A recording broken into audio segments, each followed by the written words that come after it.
Okay, so in the first and second video, we looked at creating firstly a drum groove. Sounds a little bit like this.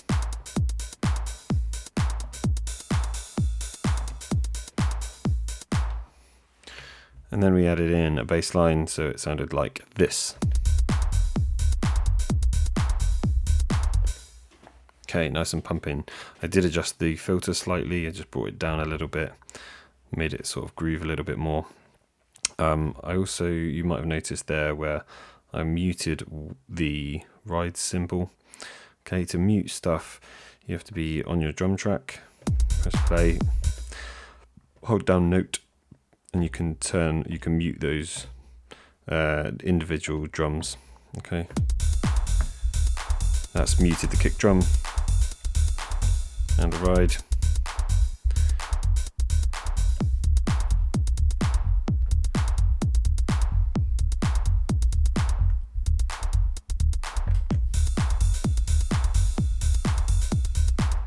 A little bit like that. Okay, so performance tool there, hold down note, and you can mute your drum sounds.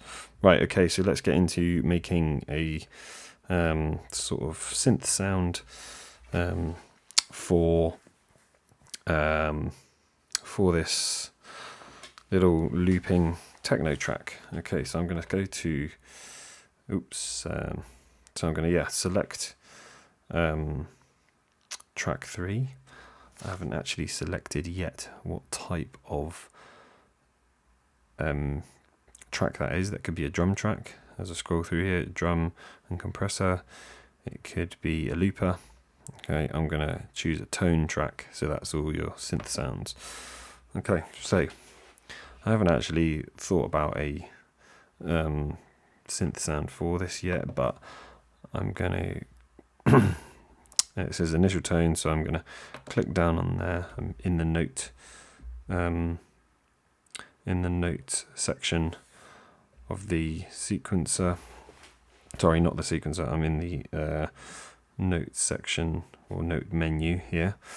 So if I click on preset, I can scroll down and I can see there's synth leads, there's synth basses, there's synth sequencers, there's pulses. Some nice hits as well. I think some of these are quite techno-y. Some pretty cool things there actually. Maybe we'll use that one. Okay, nice sort of old school feeling vibe to it. So click down on the value, that's loaded that up. Okay.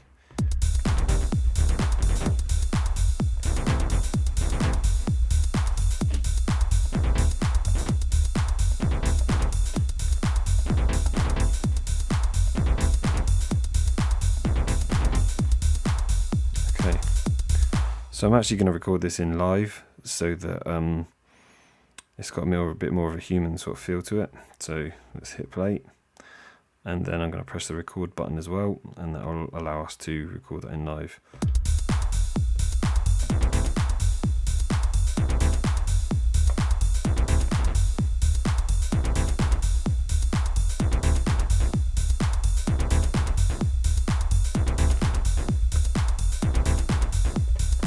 Okay, pretty happy with that. That came out pretty quickly, came together pretty quickly. The next thing I can do then is I can play with a filter and see what that sounds like.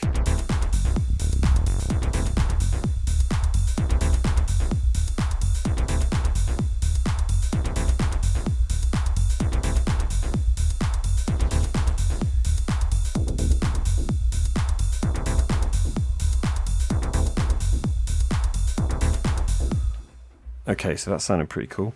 I can then make this measure a lot longer.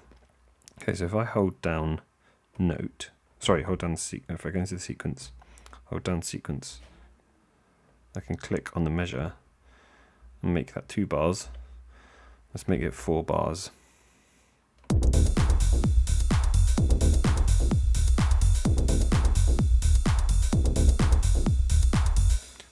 And now I can manipulate the filter for track 3, which is this one.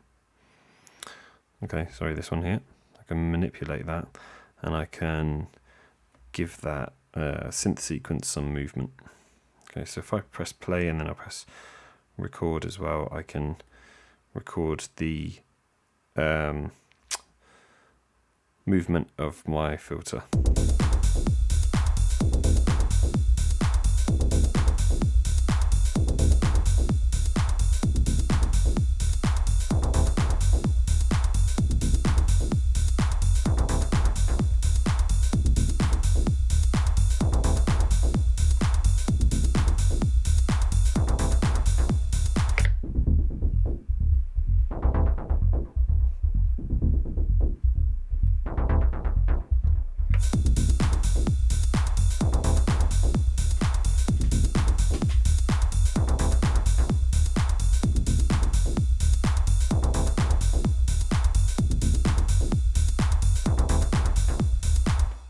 Okay, so I'm pretty pleased with that.